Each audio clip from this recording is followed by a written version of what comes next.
Friends, केम छो विद्यार्थी मित्रों? स्वागत है तमारू मारी चेनल मारो ज्योति पर। आज આપણે શરૂ કરીશું સંસ્કૃતમાં એક વ્યાકરણ જેનું નામ છે કાળ પરિચય। તમે લોકોએ સાંભળ્યું હશે કે કાળ ત્રણ પ્રકારના હોય છે જે સમય અથવા સ્થિતિ દર્શાવે છે। ત્રણ કાળમાં સૌથી પહેલો કાળ છે વર્તમાન કાળ, બીજો ભવિષ્યકાળ, ત્રીજો ભૂતકાળ। વર્તમાન કાળ એટલે હાલની પરિસ્થિતિ, ભવિષ્યકાળ એટલે જે આવનારું છે અને ભૂતકાળ એટલે જે વીતી ગયું છે। વર્તમાન કાળ એટલે ત્યારનો કાળ આપણે સૌથી પહેલા શરૂ કરીશું વર્તમાન કાળના પ્રત્યયો।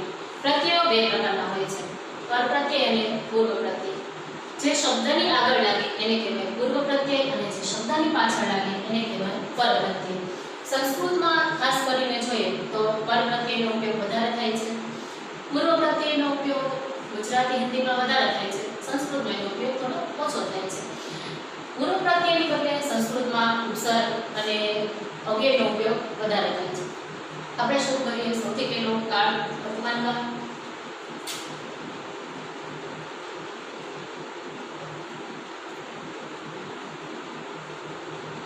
વર્તમાન કાળ એટલે મેં જેમ કીધું એમ કે શરૂનો અત્યારનો હાલનો કાળ જેને કહેવાય પ્રેઝન્ટ ટેન્સ। વર્તમાન કાળ છે કે કોઈ પણ કાળ છે તો કાળમાં બે પ્રકારના પ્રત્યયો આવશે, આત્મનેપદના અને પરસ્મૈપદના। સંસ્કૃતમાં જે મૂળ શબ્દ છે એને કહેવાય છે ધાતુ। આ ધાતુઓને 10 ગણમાં વિભાજિત કરવામાં આવે છે, જેમાંથી પહેલો, ચોથો, છઠ્ઠો અને 10મો આ 4 ગણ આપણા અભ્યાસક્રમમાં આવે છે। બાકીના ગણો છે એમની ધાતુઓનો ઉપયોગ આપણા ધોરણ 1 થી 10માં થતો નથી।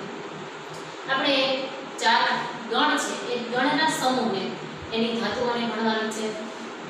મેં કીધું એમ કે આત્મનેપદ અને પરસ્મૈપદ એવા બે પ્રકાર છે। અન્યને માટે વપરાય એને પરસ્મૈપદ કહે છે અને પોતાને માટે આત્મા એટલે પોતાને માટે વપરાય એને કહેવાય છે આત્મનેપદ। સૌથી પહેલા આપણે જોશું વર્તમાન કાળ પરસ્મૈપદના પ્રત્યય।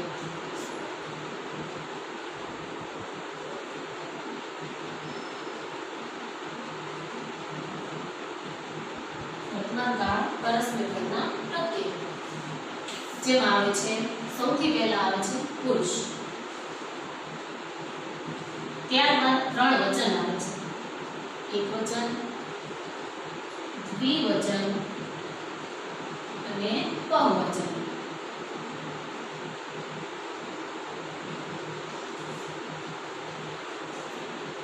હવે સૌથી પહેલી વાત એ કે અહીંયા જે પુરુષ શબ્દ છે એ પુરુષનો મતલબ કોઈ જેન્ટ્સ કે મેલ એવો નથી થતો।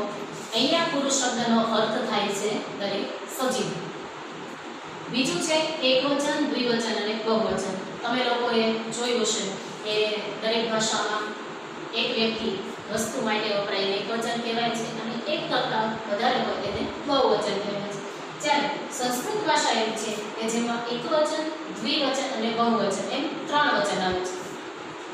એકવચન એટલે શું? તો કે એક વ્યક્તિ કે વસ્તુ માટે વપરાય તેને એકવચન, બે વ્યક્તિ કે વસ્તુ એટલે દ્વિવચન અને બે કરતાં વધારે વ્યક્તિ કે વસ્તુ હોય એને કહેવાય છે બહુવચન।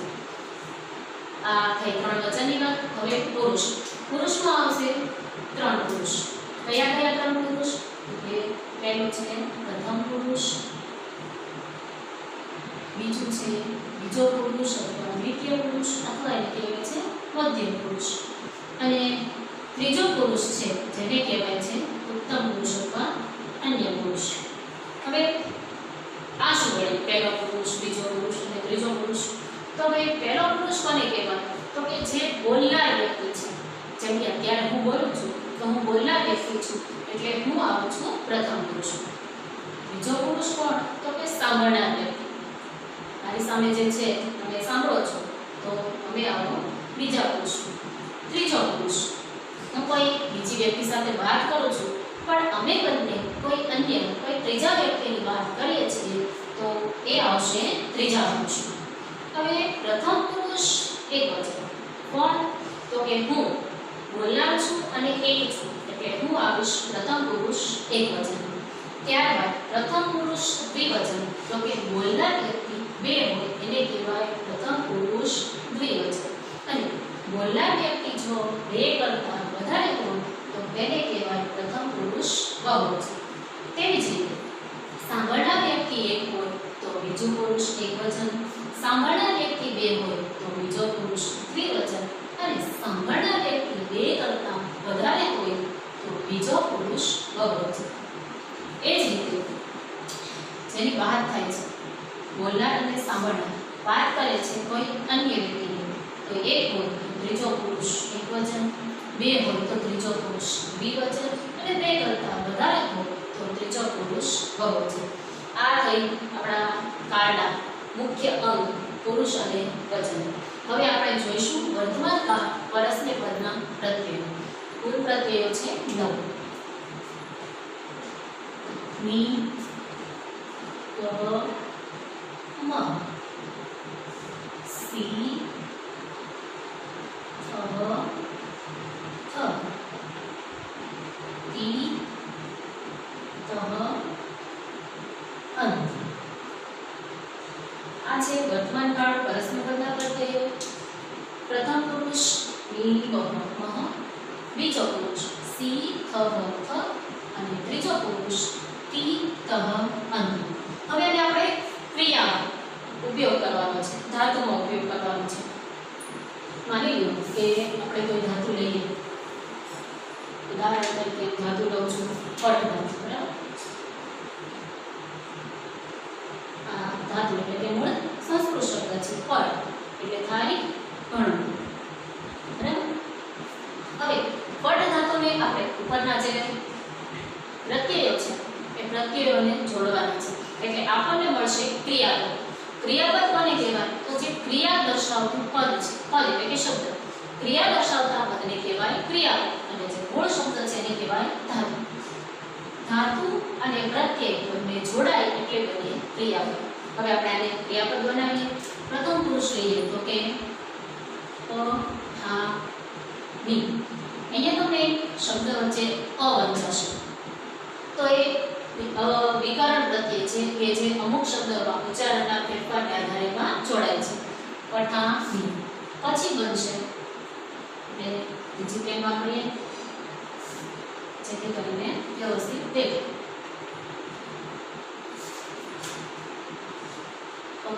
પઠાની, પઠાવ,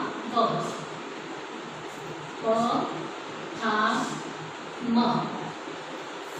પઠસી, પઠથ,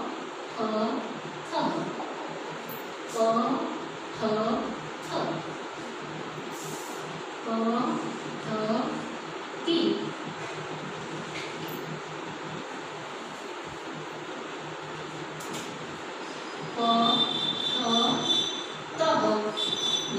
પઠંતી. આ ક્રિયાપદ બની ગયા. પહેલું ક્રિયાપદ છે પઠાવી, એટલે કે હું ભણું છું. પઠાવહ એટલે કે અમે બંને ભણીએ છીએ. પઠામહ અમે બધા ભણીએ છીએ. પઠસી તું ભણે છે. પઠતઃ તમે બંને ભણો છો. અને પઠતઃ એટલે તમે બધા ભણો છો. પઠતી કે તે ભણે છે. પઠતઃ તે બંને ભણે છે. પઠંતી તે બધા ભણે છે.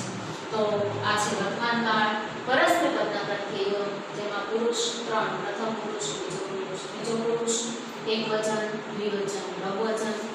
અને એકદમ સરળ ટેબલ છે, આસાનીથી તમે યાદ રાખી શકશો. મી, ગ, મ, સી, થ, તી, તહ, અંતિ. આવી રીતે બીજી ધાતુ સાથે તમારે થોડા હોમવર્કના ટેબલ કરવાના છે, એ હું તમને હોમવર્ક માટેની ધાતુ છે એને આપી દઈશ. હવે આપણે જોઈશું આત્મનિર્ભર ટેબલ. હું સમયનો સદુપયોગ કરી અને આમાંના વાંચ કરું છું. તમારે લોકોએ અલગ ટેબલ બનાવવાનું રહેશે.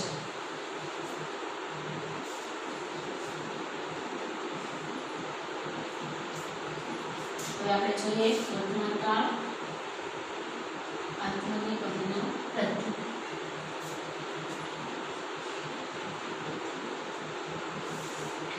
પ્રત્યય છે ઈ, કહે, મહ, સે, ઈથે,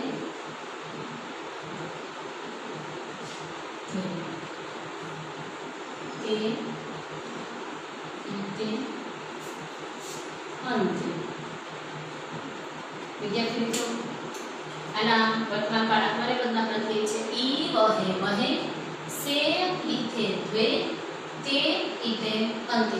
જો તમને દ્વે શબ્દને લઈને યાદ આવતું હોય તો આપણા પહેલા ચેપ્ટરમાં આવે છે 10માના પહેલા ચેપ્ટરમાં ગચ્છત્વમ પદત્વમ એની જે પદ છે અહીંયા દ્વે. બરાબર. હવે આપણે આને પણ ક્રિયાપદ સાથે ધાતુ સાથે જોડીને ક્રિયાપદ બનાવશું. આપણે ધાતુ લઈશું ગચ્છ. ગચ્છ એટલે કે જવું.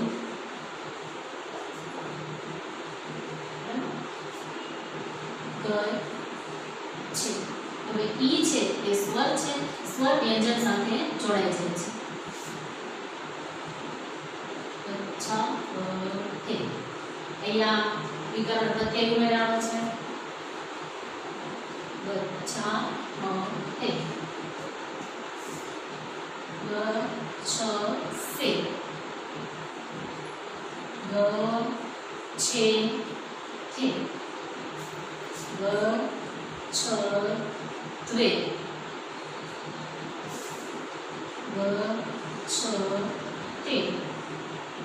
ગચ્છતે ગચ્છેતે ગચ્છન્તે. ગચ્છે એટલે કે હું જાઉં છું. ગચ્છાવહે એટલે કે અમે બંને જઈએ છીએ. અને ગચ્છાવહે એટલે કે અમે બધા જઈએ છીએ. ગચ્છસે એટલે કે તું જાય છે. ગચ્છેતે તમે બંને જાઓ છો. ગચ્છત્વે તમે બધા જાઓ છો. ગચ્છતે તે જાય છે. ગચ્છતિ તે બંને જાય છે. ગચ્છન્તે એટલે કે તે બધા જાય છે. તો આજે આપણે આ લેક્ચરમાં જોઈશું આ બે વર્તમાનકાળ પરસ્મૈપદ અને આત્મનેપદના પ્રત્યયો. હોમવર્કમાં તમારા માટે થોડી ધાતુ આપું છું જેથી કરીને તમે હોમવર્ક કરી અને આ સરસ મજાના ટેબલને આસાનીથી લર્ન કરી શકો. Thank you so much. હું એક વાક્ય લખું છું.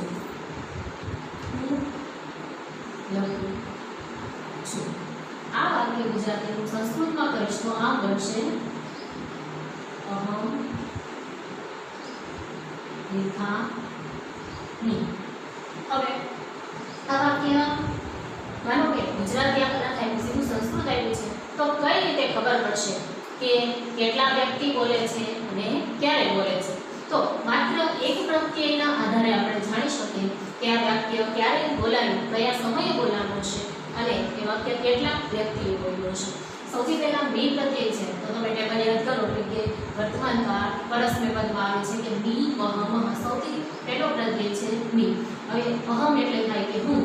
લિંગ ધાતુનો મતલબ થાય કે લખવું અને છું એટલે કે હાલમાં વર્તમાનમાં. એટલે મી પ્રત્યય છે એ શું દર્શાવે છે તો કે વર્તમાન કાળ દર્શાવે છે. વર્તમાન કાળ છે સાથે સાથે મી ક્યાં આવે છે તો કે ટેબલના પહેલા પુરુષ એકવચન. એટલે કે હું એક વ્યક્તિ છું અને હું બોલનાર છું. લખું છું પણ ક્રિયા મેં કરી છે એટલે એ થાય છે પ્રથમ પુરુષ એકવચન. એવી જ રીતે વહ મહ એમ પણ એ લિખા વહ, લિખા મહ, લિખસી, લિખતઃ એમ દરેક જે પ્રત્યય છે એને તમે ક્રિયાપદમાં જોડી અને એની વાક્ય રચના બનાવી શકો છો. તો મને લાગે છે કે આ એકદમ એપ્લિકેબલ છે, ખૂબ સરળ છે, તમે આરામથી કરી શકશો. હવે આપણે જોઈશું આજે બીજો કાળ જેનું નામ છે હસ્તિયન ભૂતકાળ. હસ્તિયન ભૂતકાળ. સૌથી પહેલા એમાં પણ આપણે જોઈશું પરસ્મૈપદના પ્રત્યયો. ય શબ્દ છે જેનો મતલબ થાય છે ભૂતકાળ એટલે એને આખું હસ્તિયન ભૂતકાળે લખવામાં આવે છે એટલે કે ભૂતકાળની ક્રિયાને દર્શાવે છે.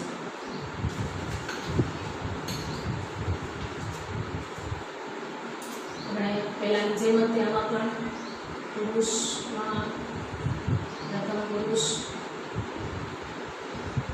પુરુષને પ્રથમ પુરુષ પણ કહેવામાં આવે છે.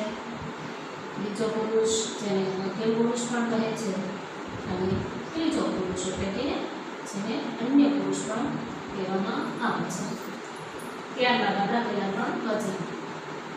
એક વચન, દ્વિવચન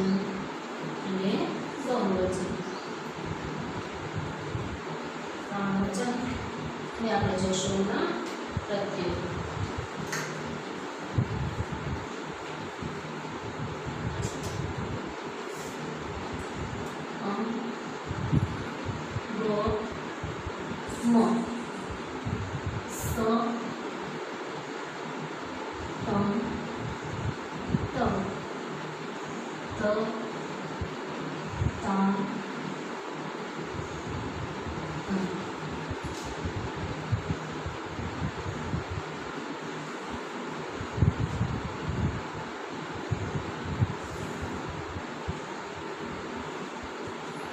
આજે વસ્તે ભૂતકાળના પ્રત્યયો પરસ્પર વચન.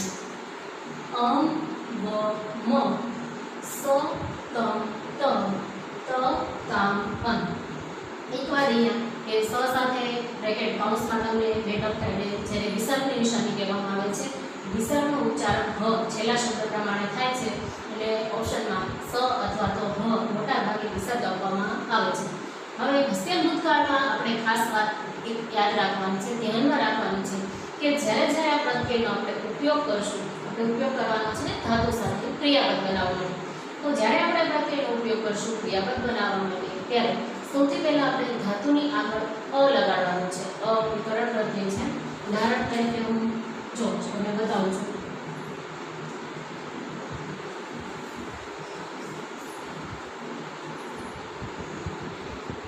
આપણી પાસે ધાતુ છે પણ એની પહેલા આપણે લગાડવાનું છે પ અને ત્યારબાદ આપણે કોઈ બી પ્રત્યય આપણે સૌથી પહેલા લઈશું પ્રથમ પુરુષનો એકવચનનો પ્રત્યય અમ. અ પછી ધાતુ અને પછી પ્રત્યય. તો આખો ક્રિયાપદ બનશે અ પ મ. શું કામ? અ છે એ હસ્તેન ભૂતકાળમાં વિકરણ પ્રત્યય તરીકે લાગે છે એટલે આપણે એને પહેલા લગાડશું. પછી લેવાનું છે આપણે મૂળ ધાતુ પર, પછી છે આપણો પ્રત્યય અમ. હવે અહીંયા હલંત એટલે કે આ નિશાની છે હલંત નિશાની એ દર્શાવે છે કે આપણો જે સ્વર અથવા આપણો જે વ્યંજન છે એ અધૂરો છે. વ્યંજન અધૂરો છે એનો મતલબ કે એમાં કોઈ સ્વર નથી. હવે અહીંયા જે વ્યંજન અધૂરો છે એમાં મળી ગયો સ્વર એટલે પૂરો થઈ ગયો અને મતો થોડો છે એટલે હલંત છે. હવે જોયું હોય તો ગુજરાતીમાં તમારે આવે છે ભાઈ આ હોય તો સ્વર છૂટા પાડો તો આ વત્તા ગ વત્તા અ. આ બિંદુ આ તો આ સ્વર વ્યંજન છૂટા પાડ્યા કહેવાય. આ સ્વર છે અને આ વ્યંજન છે. અહીંયા થ છે એમાં સ્વર નથી એટલે એ અધૂરો છે. અહીંયા પ પૂર્ણ છે કેમ કે એમાં સ્વર પડેલો છે. તો આવી રીતે છે હસ્તેન ભૂતકાળમાં આપણે ક્રિયાપદ બનશે આવી રીતે દરેક ધાતુની આગળ આપણે અ લગાડવાનું છે. એ પહેલો નિયમ. બીજો નિયમ આપણે બીજી વાત ધ્યાનમાં શું રાખવાની છે કે જ્યારે આપણી પાસે જે ધાતુ છે એ ધાતુની આગળ કોઈ ઉપસર્ગ લાગતો હોય તો આપણે અ લગાડવાનો નથી. જેમ કે આપણી ધાતુ છે વિષ, બરાબર. હવે ધાતુને આપણે માનો કે લગાડેલો છે ઉ, તો ઉ સાથે વિષ કરતા આપણે પ્રત્યય લગાડીએ કે તો. બીજો પુરુષ એકવચનનો તો બનશે ઉ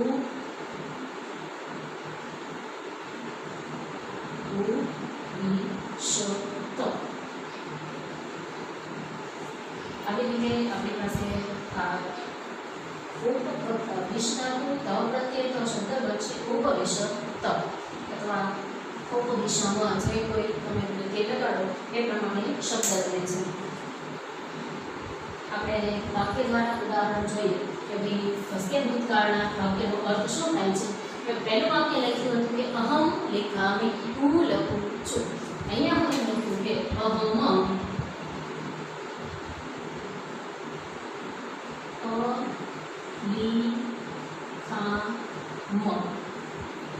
એટલે કે હું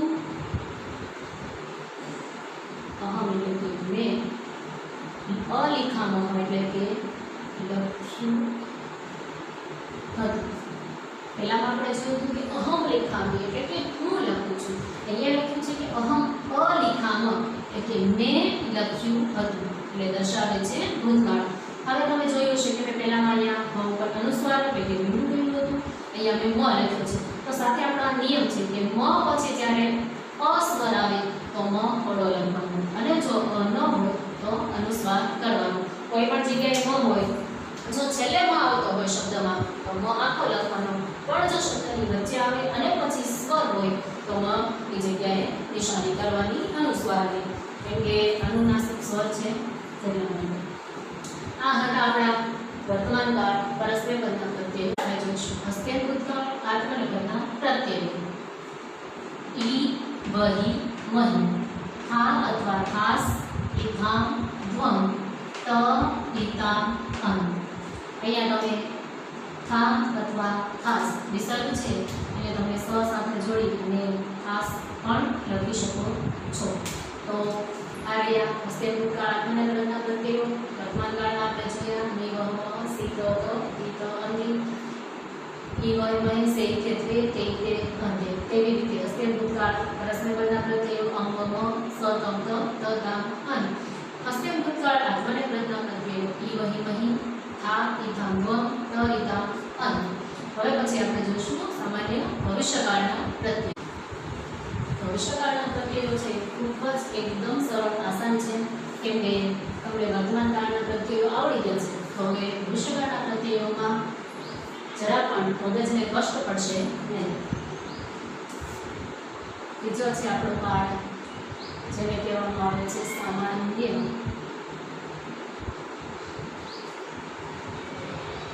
ભવિષ્યકાળ. આપણે જોશું એના પરસ્મૈ પદના પ્રત્યયો.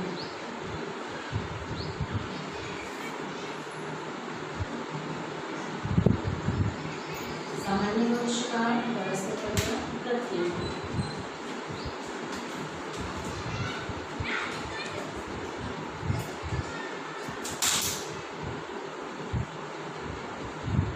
पुरुष, एकवचन,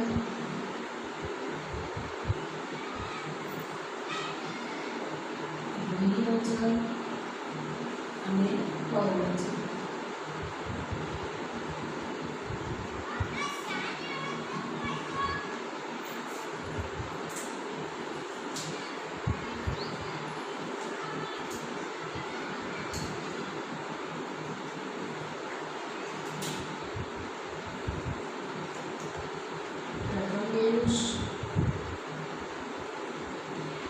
બીજો પુરુષ અને ત્રીજો પુરુષ.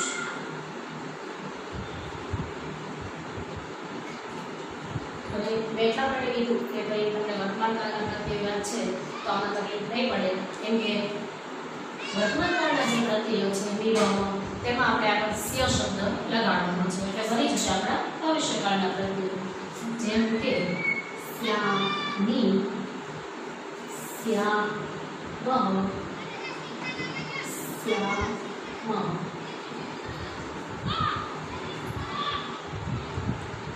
સ્ય, સી, સ્ય, થ, સ્ય, થ. એવી જ રીતે સ્ય, તી, સ્ય, ત અને સ્યમ, તી. જોઈ કેટલું સરળ છે.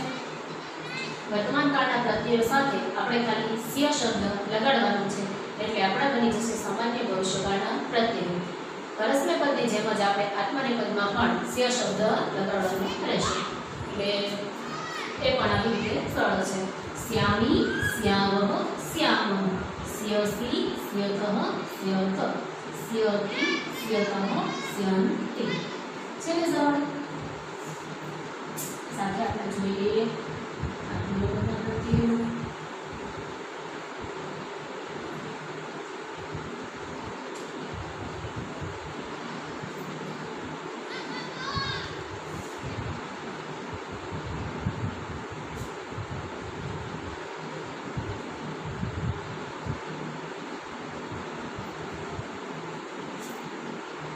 સી,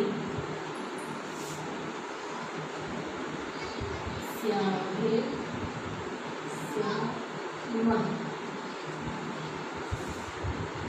સ્યસે, સ્યેતે, સ્યત્વે, સ્યતે, સ્યેતે ને स्यन्ते स्ये स्यावहे स्यामहे स्यसे स्येथे स्यध्वे स्यते स्येते અને સ્યન્તે। તો આ થયા સામાન્ય ભવિષ્યકાળ આત્મનેપદના પ્રત્યયો। હવે આપણી પાસે આવી ગયા છે ત્રણેય કાળના પ્રત્યયો। વર્તમાન કાળના બંને પદ પરસ્મય પદ અને આત્મનેપદ, તેવી જ રીતે વિસ્તેર ભૂતકાળના બંને પદ આત્મનેપદ પરસ્મય પદ અને સામાન્ય ભવિષ્યકાળ પરસ્મય પદ અને આત્મનેપદના પ્રત્યયો। એકવાર ટૂંકમાં તમે વાક્ય તરીકે ત્રણેયના ઉદાહરણ સમજાવી દો।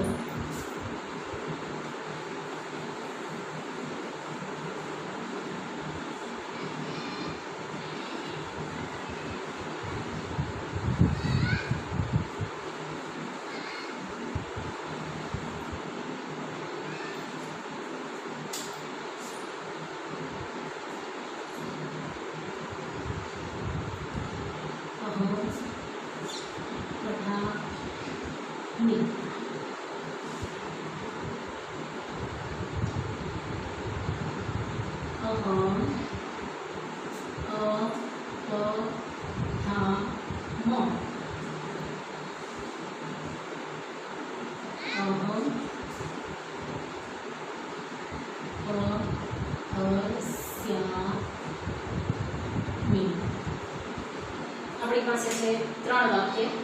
અહમ પઠામિ, અહમ અપઠામો, અહમ પઠસ્યામિ। ત્રણેયનું ગુજરાતી આપણે જોઈએ તો આવી રીતે બનશે હું ભણું છું। બીજું વાક્ય છે મેં ભણ્યું હતું અને ત્રીજું વાક્ય છે કે હું ભણીશ। તો આ થઈ આપણા ત્રણ કાળના ત્રણ વાક્ય। હું ભણું છું, મેં ભણ્યું હતું અને હું ભણીશ। આ અત્યારની ક્રિયા છે, આ ભૂતકાળની અને આ છે ભવિષ્યકાળની। તેવી જ રીતે અહીંયા જેમ હું એક છીએ, એક વ્યક્તિ, બે વ્યક્તિ કે ત્રણ વ્યક્તિ, પહેલા જે શબ્દ વાપરો છે અહમ, એ છે સર્વનામ એટલે કે હું।